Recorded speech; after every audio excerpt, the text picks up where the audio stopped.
Hello everyone, I welcome all you in this channel. In this video, we are going to explain the remaining parts of the poem, The Bus. So now come on the topic and let's start now.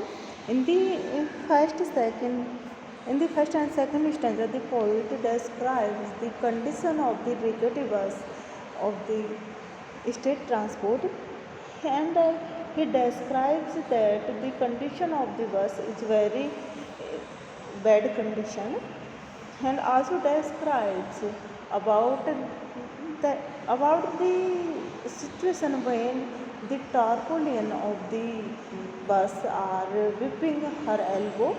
Now we will discuss. Now we come on the third stanza of the poem. You seem to me move continually forward towards a destination just beyond the caste mark between his eyebrows. Outside the sun has risen quietly.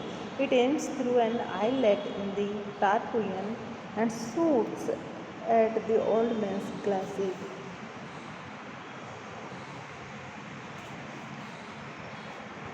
The poet has presented a very interesting and realistic description of his night bus journey to Jejuri.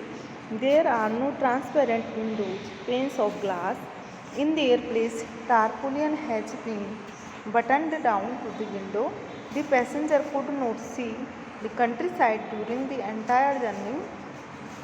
The poet moves forward continuously towards his destination, Jejuri, but he sees it just beyond the caste mark on the forehead of an old man.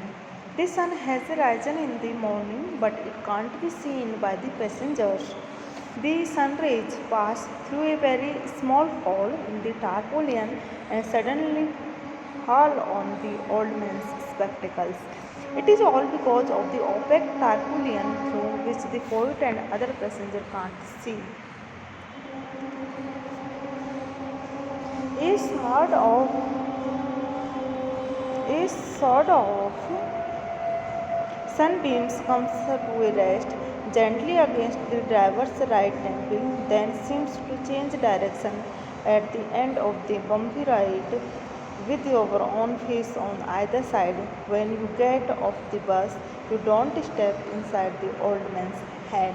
In the last stanza of the poem, Kolatkar, while Kolatkar is traveling to Jejuru by the night bus of the state transport, he is not able to see the sunrise. It is so because the windows don't have panes of glass. The windows have been buttoned down by a tarpaulin flaps. No passenger can see the countryside. In the morning, a broken sunbeam falls on the right temple of the driver.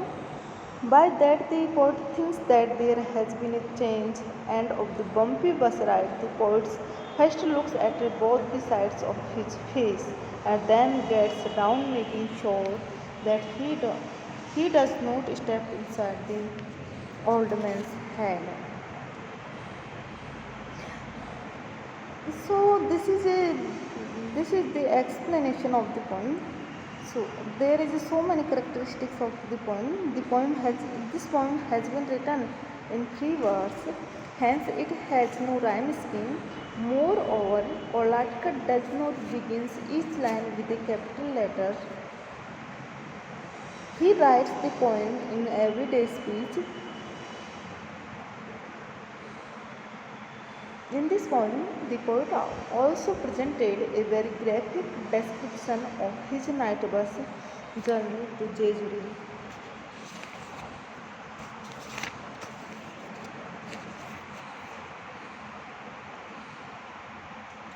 So we can say that Arun Kolatkar is an eminent Indo-Arabian poet, to, and uh, he is highly acclaimed by many critics. Some critics admirers have placed his poetic sequence Jejuri. He is a progressive poet. His poems were adjudged the best by the panel of judges for the award of Commonwealth Poetry Prize.